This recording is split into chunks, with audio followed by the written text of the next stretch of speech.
There's actually no one way to rally cap. There's another way that you wouldn't ruin your hat, and I'll demonstrate Let's it. see. I Tell don't us have about the that. best hair, but Oh, yeah. sort of a sideways mohawk. I like that. Oh, I this like is also that. That's a rally cap too. It doesn't have to be inside out if you really I totally love your ruined my hat. hat. Yeah. I know, right? You just mashed it up. It's like freestyle. You can do whatever you want. Yeah. Just wear it stupid, wear it It's silly. very Like different. us, right? Okay. It's like Are you a brewhead? I'm a brewhead. Are you a brewhead? I'm a brewhead. Y'all are brewheads? Yeah, we brewheads. So pour a glass of craft beer, we can do this. Yeah. What's good, y'all? This is C Certified Brewhead. I'm Scott Beer, cold beer enthusiast. Welcome to episode 80 of Beer Nuts, the podcast, and we are here on a fine Saturday morning in the East End at Leslieville with Mandie and Mark, guys. Thank you so much for having us. Thanks for having us, Thank guys. you. Pleasure to be here. What a wicked spot. Super busy these days. It's a little out of control. Yeah, I In a think good it's way. the same. I think it's the same for everybody in beer right now. Yeah. It's a good time, man. Yeah, it is. Yeah, it's a really good time. Good for- time in craft beer in Ontario and Yes. Toronto specifically. Yeah. Yeah, it is. Yeah, it's a really, really good good thing. So you guys are based out, so for folks that don't know, I guess Toronto's really like such a big place, so it's sort of quite separate. There's always like East End breweries and West End breweries. The city is that big. So where in does the area have a name? Or is it just East End? We're in Leslieville. So This is Leslieville here. yeah, Okay, we're most people don't We're on realize, the but border. we're in the very Yeah. like northwest corner of Leslieville. Okay. But when we opened here, there were no breweries in the East End. There were just really excellent craft beer bars. Okay. And now there are so many. You could do a walking loop, visit 9 or 10 Right. in the course of a morning or an afternoon. That's amazing. Would you guys say that this is probably the highest concentration then? No, I Of think the breweries in West has still got to Toronto? speak. Yeah. For now. Yeah. For now. For now. What we should probably do then is start with something, and I want to get into the story. So we have a significant volume. Yes. Is It's there a Saturday, direction you want to so- go with this? Where should we Yes. start? Is it really? like sort of camera Left to camera right, left to or- right type of thing, or We should probably go from lightest to Yeah, that's least usually how we like to intense go. to most intense. So Right. you probably want to start with the Doubleday, which is right here on the end. perfect? So this is dry hop pills, 5-6. These ones are fun. I actually don't need a glass for these. Oh, you don't? Oh. Look at that. Hey. Okay. That's amazing.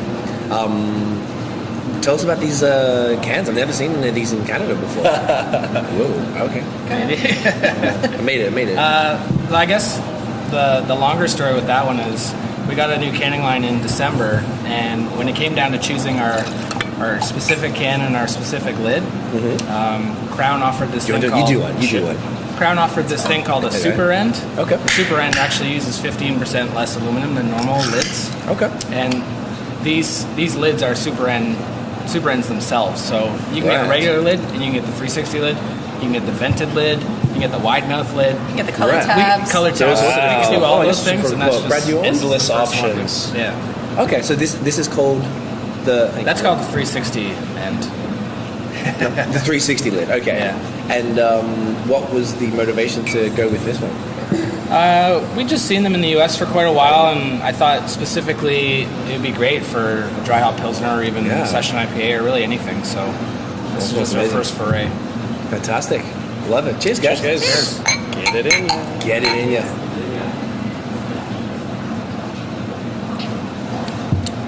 Oh, hell yeah. What'd you dry hop this one with? This one has Citra.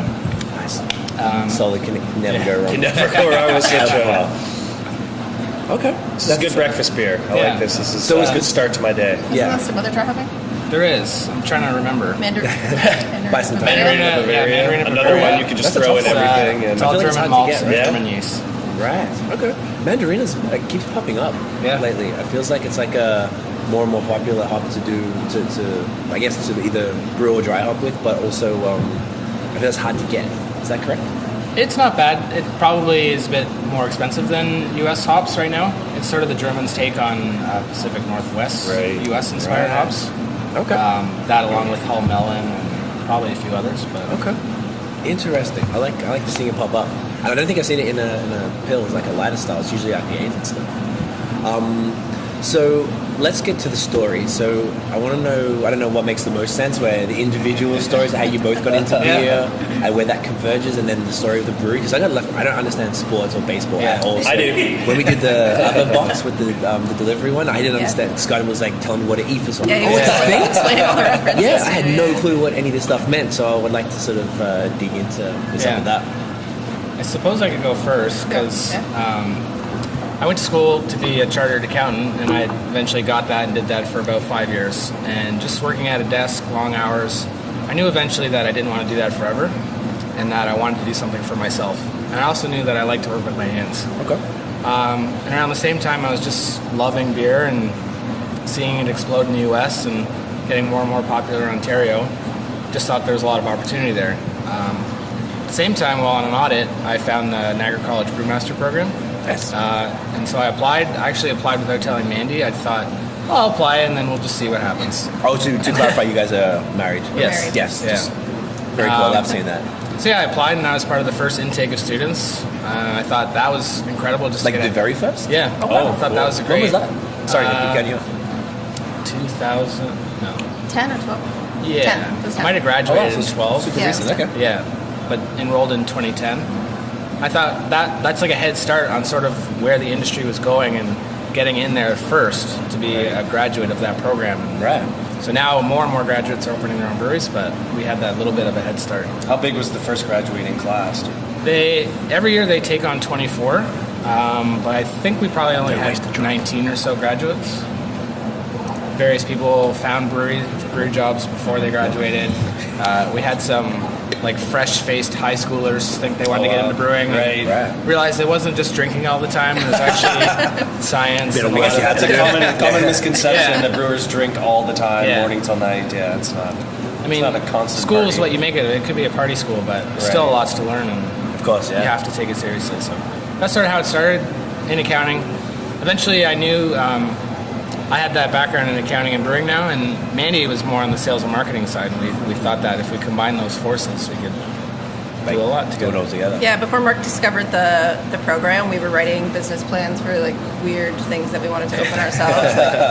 Like, I think we had got like an info packet for one of the big pet store, like Yeah. to open a franchise of a pet wow. store. Like we did Oh, not we know. also like we didn't pets. know what we wanted to do, but we knew we wanted to do something together and on our own because we had a complementary skill set. And then the beer thing was just like a light bulb moment. Mark came home from that audit and had read a beer blog and said, I'm going to enroll in this program and go to Niagara. I'm going to quit my job. We had just moved into the city, bought a house in the city. And he's like, I'm going to commute to Niagara and go to school for 2 years, and you're going to support the two of us. And I said, no, that's not happening. Think again, friend. And then he got accepted to the program, and we had actually he didn't get accepted quite that easily. He called the admissions out. The program was full. He was a little late. When I applied, I sort of assumed that like a university level degree would cover any prerequisites they needed, specifically like grade 12, chemistry and stuff like that. Right. Or grade 10 chemistry it was. And I wasn't really familiar with the Ontario college application process because I'd been out of it for so long. Didn't really know what I needed. But I applied. And then it didn't go anywhere for a long time. And I hassled them for a while. And He eventually called I the got admissions office waitlisted. every day, every single Yeah. day. As soon as I was on the wait list, I knew there was a window of opportunity. Yeah, he's that persistent guy. Yeah, He's gonna make knocking this on the happen. door. Yeah. So he Yeah. went off and did that, and then right around that same time, I was working in marketing for a large telecommunications company, and I was offered a job from a former colleague in the wine industry in a brand management role. And so I was like, okay, yeah, if I go do that for a little while, and Mark goes off and learns beer, like we could probably combine those skill sets one day and do something on our own, maybe, and maybe not. At least this is a chance to learn something new. So I was managing a portfolio of ciders, coolers, spirits, and flavored wines across the country, coming up with new brands and pitching them to the liquor boards. So it was really good training for this. That's perfect. Yeah, and then so we started as a contract brewery. Out of Brunswick? No, at a very tiny Ontario brewery. So we were at Grand River in Cambridge, and Yeah. and I've been there. We visited, yeah. A long time ago. and Barley Days in Picton, so like Yeah, opposite ends of the Yeah, I was going to say Yeah.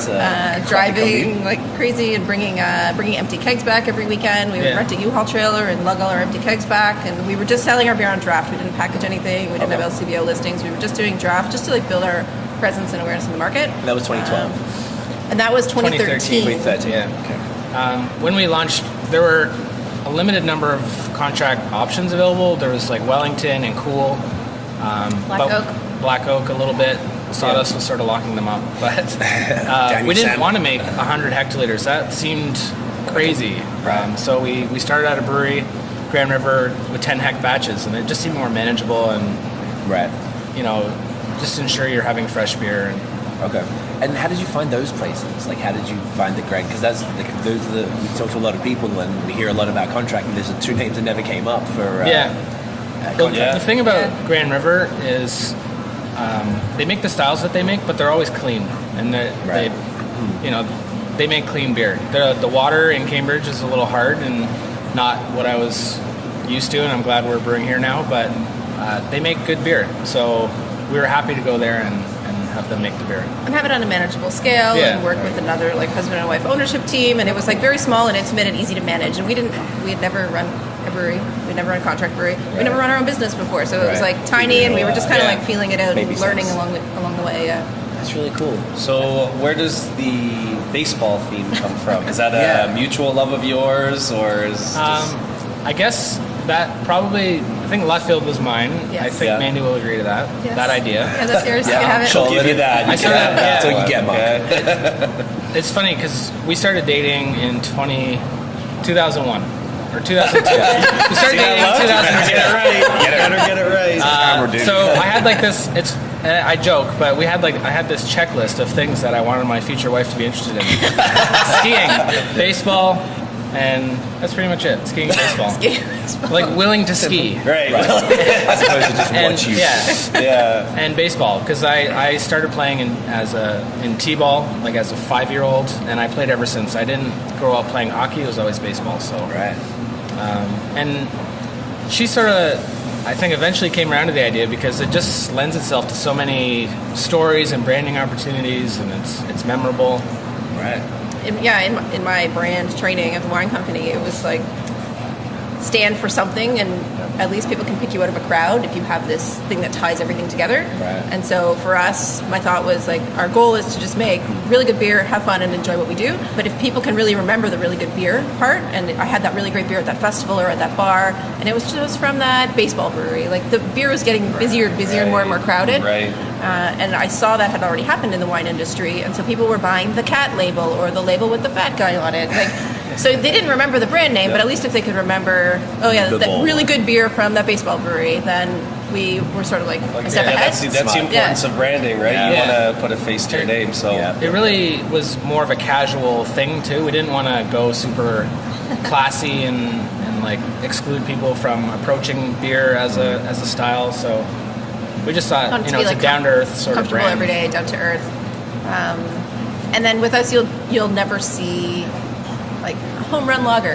Like it's got to have a little bit more to it than that. Some of them are a little superficial, but we prefer to be obscure and have a story behind it. So people are like, what is that all about? And when you learn it, then you know that fun fact about baseball, and you're a bit of an insider. Honestly, can you please do a home run lager though? Just once, like a small run of it. That would be awesome. You have to. Dry hop lager. Yeah, no, I actually felt that. I really did, because I just like the beer. I like the style you guys were making, and particularly at the time, which we'll get into in a sec, but like the Laser Show and stuff, and like the Mango Lassi one is phenomenal, just because that's the style that we tend to gravitate towards, and now a lot of your beers are up that alley, which is even better. But I didn't even think about that now. I was like, Eephus, that's weird. Like, okay. Yeah. And then I didn't see it, and then it wasn't until we were talking about it, because in the, what's it called, Sunlight? Yeah, Sunlight Park. So that wasn't obvious to me either. And the few of the other brands that I'd had were all very sort of just like whatever. It was cool. It's beer. Like, cool, great. I like it. I really like, because we have a marketing agency, so we are very conscious of branding. So we enjoyed it, and then it all came together during that video. And then I was like, Rally Cap. It's got like, I need to. Didn't we do Rally Cap? Yeah, you did it. You ruined your hat. I was like, okay, that's the whole thing, and I was super impressed, and I absolutely felt that from as a consumer of it. And I was like, oh, okay, now it's all tied in, and then now I've been here a few times, and sort of the whole connection. So it should be about the beer first, and that's what it was. Hope. Yeah, that's good. Speaking of beer first, which beer did you start with? What was the first? When we launched, our idea was to launch with malt forward, hop forward, and an easy drinking sort of thing. Okay. And so malt forward was Eephus, our oatmeal brown ale. Yep. Hop forward, we launched with a double IPA, and easy drinking was Maris, our pale ale. Fantastic. So Eephus was the first thing, and it was a good entry onto a lot of taps around the city, because a lot of breweries weren't paying attention to their brown ale. But I think a well-balanced draft list needs to have one. Yep. So that was our into some of those early bars for us. Smart. It was usually like a secondary brand of most breweries who had a tap at an establishment, and so it would be the easiest thing to convince the bar owner to get rid of, because they would still do business with whoever. Yeah. They just would give up one of their taps. Like at the time, Muskoka and Amsterdam were making 2 good brown ales, but they had other brands that were exploding, and they didn't really have time for their brown Didn't ales. focus So on we it, sort of picked right. that up as So quality-wise is what you're referring to as well? Yeah, totally. And focus. Flavor profile. We knew we didn't want to, or we didn't want to go really big. And if you have a Pilsner or a Pale Ale or something like that as your big brand, like that can get really big and really unmanageable really quickly. So brown ale wasn't a huge volume opportunity, but we thought, let's focus on this. It's small, it's manageable, and it has a place in the market. It should be an relatively easy sell. Right. And it's just a style at the time we were obsessed with drinking. I still drink Eephus a lot. Yeah. Yeah. I'm not surprised when we had, excuse me, for that. I hadn't had it before. I thought I had, because it's the one that's in the LCBO and whatever. I know it was one of the best brown ales I've ever had, and I really am not a fan of brown ales. Yeah. It's just like, it's just a little boring to me, but it was just had all And just say, there's maybe too many of them that aren't done extremely well. Yeah, That like, becomes the problem. it's You, just a really you associate that with, it's brown ale, they're boring. There's nothing to those. So I but never tried it. Done 'cause I was well, like, it's a brown completely ale, different I'll try that other experience. stuff. But I was extremely impressed, and I think that's a really smart way, because I've never heard that before, that someone's going to take in a style that probably a lot of people feel like that, and maybe just hadn't had a great one. Like nothing, it's a fantastic style if it's like you said, if it's done right. It's a brown ale by name, but I think I sort of designed it to be straddling the line between brown ale and porter, so it's a little more definitely interesting agree with than a that. normal brown ale. Yeah, that's really, really smart. Did you want to go the next one? Yes. Yeah. Yeah, I'm just looking around, everyone's glasses. Yeah. This is next. Speaking of Rally Cab, do that side. Tell us about this one. So pale ale with lactose, 5-1. Yep. Azaka and Citra. I'm not going to read the can. You probably better tell me that. You guys are sitting right Talk here. about it. I should talk about it. I didn't All right. design the beer. Should So we rinse the glasses, or should Yeah. we just? Oh yeah. yeah. Do a little rinsey, mate. I like you can just You throw can things throw all over it the on floor brewery. because Yeah. we're in the brewery. Yeah. Yeah, wicked, right? So Rally Cap, I think this is our second batch of this one. The first batch it's remained unchanged, but we called it a lactose pale ale, and that probably threw some people off. Lactose? What is? First that of all, about? what is that? And Why is so there now it's a milk in my pale beer? ale with lactose. It's a little small difference, chuck it in. but I drank mine. I don't know. so it was designed with the idea of the hazy, juicy IPAs, and we've just tried some pale ales with lactose in our travels and thought that's actually really good and has a little more body and sweetness, and it's not as dry as some of the others. And yeah, it's just I don't know. I like it. What's been the feedback with this guy? Are people loving it? Is it People fan are favorite? loving it. This one. So with this one, That's right. the stuff that we have in the shop here, like selling the cans online and both here in our shop, has gone really well. It didn't do that well with licensees and kegs. I don't know why. I think like the naming thing really threw people off. So I don't know if it's much of a big deal, but this time we switched it from calling it a lactose pale ale to a pale ale with lactose.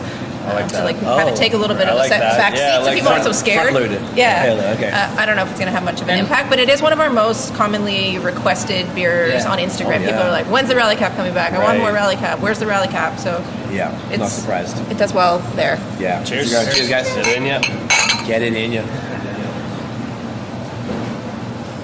We actually pale ales for us Spectacular. on draft at like licensees across the city I was listening. don't go that fast. Like there's so many pale ales on the market, A lot, yeah. so I don't know. Then you're competing on price and other sort of things. Right. So it's not like a huge focus. No, I mean we brew it because we really like it, but it's not our fastest moving thing. No. We were sort of just touching on it earlier. So you guys have really moved into the New England / Vermont style beers. And when I think you guys were one of the few earlier to jump on it, I would probably argue. I don't know if that's facts or not. Like Laser Show. Well, Laser Show was Laser what- Show was our first. Um, in that. I think that would have been around the time we discovered it, I think, though, because we were kind of late to the game, like late 2016, even though it had been happening in the States for a while, particularly, of course, the Northeast region, and in LA, like Monkish and all that type of stuff. Where did that come from, the interest or the exposure to it, and why did you take the risk? It didn't seem so risky. They're just so good. It's delicious. Why is nobody doing this? Yes. It's so tasty. The thing about the style, Laser Show was designed with sort of heady topper in mind, and that is Totally. like Vermont, and there's Vermont, and then there's New England, right? And so that was our first foray into that, using that yeast. And it wasn't really, you weren't talking about hazy as much. You're As a just, thing, right? No, not then. just more like juicy and a ton of hops. Right.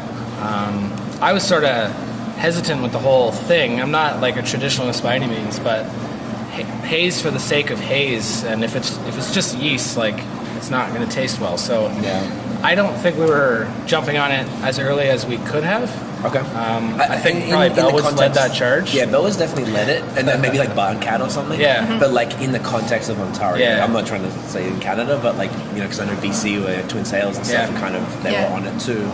But like as far as, you know, maybe it's been happening forever because that's just an IPA out there. It's not a New Right. England, it's Right. just an IPA.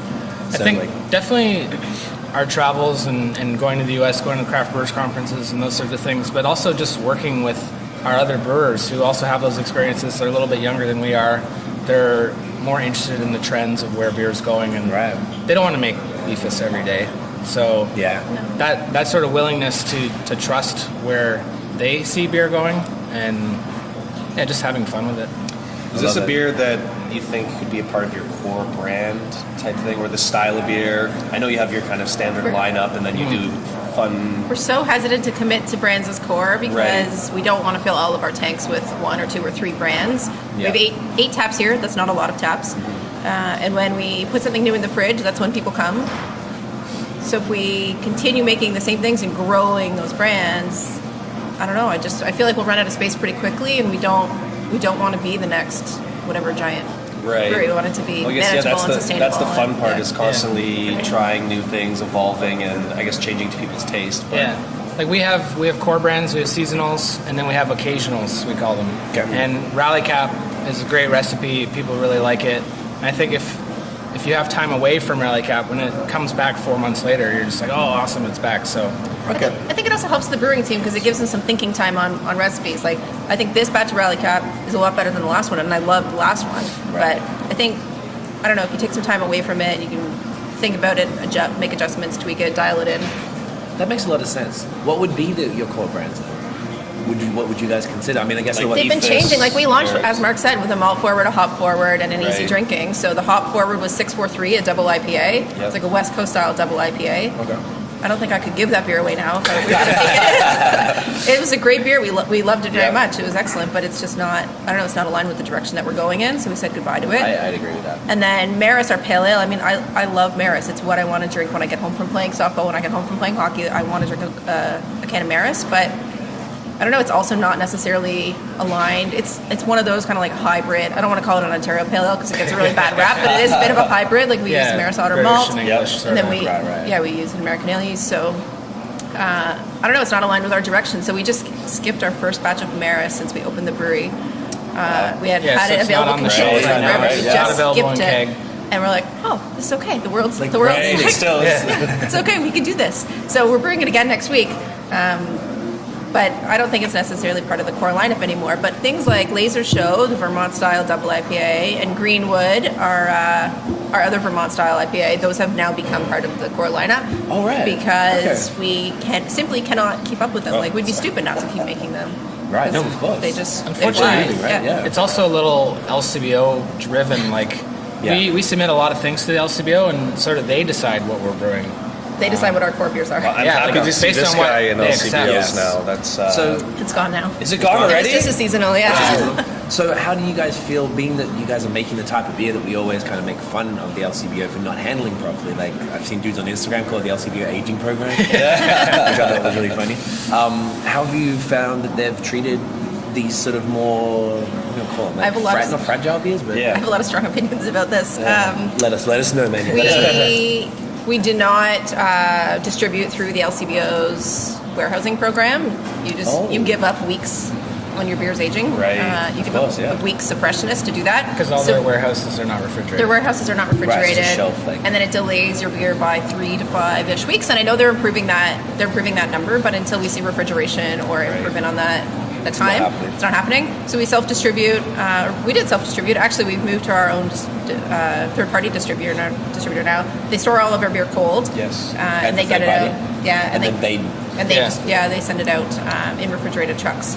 and then they get popped straight in the fridge. That's right. Yeah, and then I noticed it was always in fridges at the LCBO, never on the shelf. So if you see it that's not the in a goal. fridge, Yeah. if anyone sees it not in a fridge, just send us a message on Instagram. Yep. Send us a message. Tell Totally. us where you saw it, and that will be resolved immediately. Perfect. So that's Tyson, our sales rep, Tyson. he's actually selling it to the LCBOs with that caveat. So It should be if you purchase this- refrigerated. Right. I like that. That's good. And they're like accommodating as they can be. For the most part, we still catch stores not having it in the fridge. It's not always done intentionally. Like sometimes the buyer will agree to bring it in, and then the person who's stocking the shelf doesn't know that. So Right. it's Or not that- always with yeah, intention. That shelf Yeah. space isn't quite ready when we wanted it to be. But the other part of that is just working with the LCBOs to ensure that they're only ordering a week's worth of product. And so if we go there every single week with new beer, then it's really selling fresh, and it's not sitting in the back room, or a lot of beer is not sitting on the floor. Or whatever, so. So it's a lot of management from your end. It is our LCBO rep Tyson. He does a phenomenal job with just keeping an eye on all of the stores and not having them over order. Yeah. He regularly on Fridays fills his car with 20 cases of beer and runs it around to stores because we've not sent to them because they have too much product and then they've run out over the course of the week. So we're trying to keep it in there like kind of fast and fresh and making sure it's turning over. It is turning over quickly, but making sure that we're not overloading them with stock. I'd rather have them run out for a couple of days. They probably don't want to hear me say that, but I'd rather have them run out for a couple of days than have a case or two sitting in the back room warm. So it takes a lot of management and time, but we think it's worth it. In all cases, we know how many units they sold last week. So say they sold 2 cases, and they're ordering 6 this week. So why are you doing that? And if there's no good reason, then we'll ship them maybe 3. We'll see you again Because we next don't week, want the and then extra we go. cases just sitting. Yeah. That's really smart. I feel like most busy people are like, hell yeah, money. But like that's really good that you guys are so dedicated to the quality of the product. Well, I guess it's important that it tastes the same here than it does there, because if someone's buying it off your shelf, they're associating you with that particular bottle, right? Especially if it's the first time they've had it. Yep. They're like, if this is amazing, they're probably going to come visit you guys at the brewery. If it's not, they're probably going to be like, Yeah. And do you know how hard it is to get someone to taste a beer again that they've already had once and didn't like? Oh, Like, yeah. I've had that before, it's not It's good. trash. Yeah. especially with all the thousands So many of options. Why would I want to People go could back to write that off- bad beer? Yeah. People could write off entire breweries just based on one bad experience. So. Absolutely. What I was actually forgetting to ask before was what the name means. Like for the people who aren't sports people like myself, what's Doubleday? What is that? Doubleday is loosely named after Doubleday Field, which was named for Abner Doubleday, who's the supposed inventor of baseball.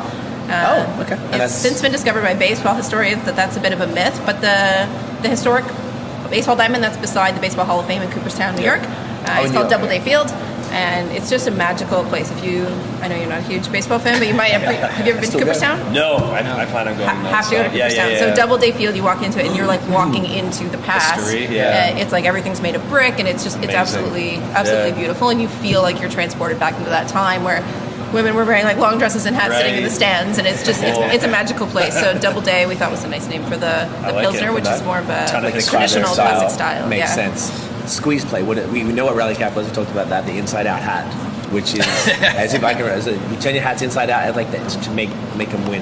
To be like, that's right. When you're like, Yeah. good job. Yeah. No, like when you're rallying back, when you're down a few runs near the end of the game, you start catching up right near the end, and you're just cheering. It's a way to support to ruin your headwear. There's actually no one way to rally cap. There's another way that you wouldn't ruin your hat, and I'll demonstrate Let's it. see. I Tell don't us have about the that. best hair. But Oh, yeah, it's sort of yeah. the sideways mohawk. I like that. Oh, I this like is also that. That's a rally cap too. It doesn't have to be inside out if you really I totally love your ruined my hat. hat. Yeah. I know, right? You smashed it up. It's like freestyle. You can do whatever you want. Yeah, just wear it stupid, wear it It's very silly, different. like us, right? It's like You're always rally capping. always. That's what we do. Every day, I'm just going for the team. Is there anything else we need to touch on? The questions are done. Did we cover everything? We did pretty well. This is 2 hours and 10 minutes. I know we're kind of joking. I know, it kind of flies, flew, right? Chatty, sorry. Flies. No, I know. That's perfect. Mark's not going to talk. He's not a very chatty guy. You can't shut the guy up. Guys, thank you so much Thank for having you. us. It's like Yeah. a legitimate pleasure. You guys are doing some really fantastic stuff, and Thank you. really appreciate everything you guys are doing for my stomach fat. My belly's loving it. Where can they find you online? What's the best way? Leftfieldbrewery.ca. And you can buy all of these beers at leftfieldbrewery.ca. Direct to your house if you live in Ontario. The best. Anywhere in Ontario. I wish they would change that. I know. Yeah. It is just like there's so It should many be people, Canada like, at it least. should be Canada, Yeah. but at the very least, if you're Ontario, Yeah. or if you're not, get a mate in Ontario, get ordered, trade skis. Make it happen. Easy. Yeah. Easy. And social media is at Leftfield. No. Instagram is at Leftfield Brewery. Twitter Is at LF Brewery. Yep. That's enough. That's all that matters. Facebook, just You'll find there. it. Yeah. Just search for Leftfield Brewery. Google it. That's it. You know how to search. Exactly. Type stuff in, guys. That's it. Thank you so much for watching. If you enjoyed the episode, chuck us a big fat thumbs up. Hit subscribe below. Hit the notification bell so you can get the videos when they drop.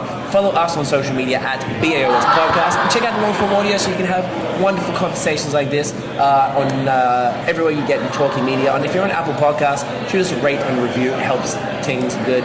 That is it, guys. Thank you again. Cheers. Getting ya.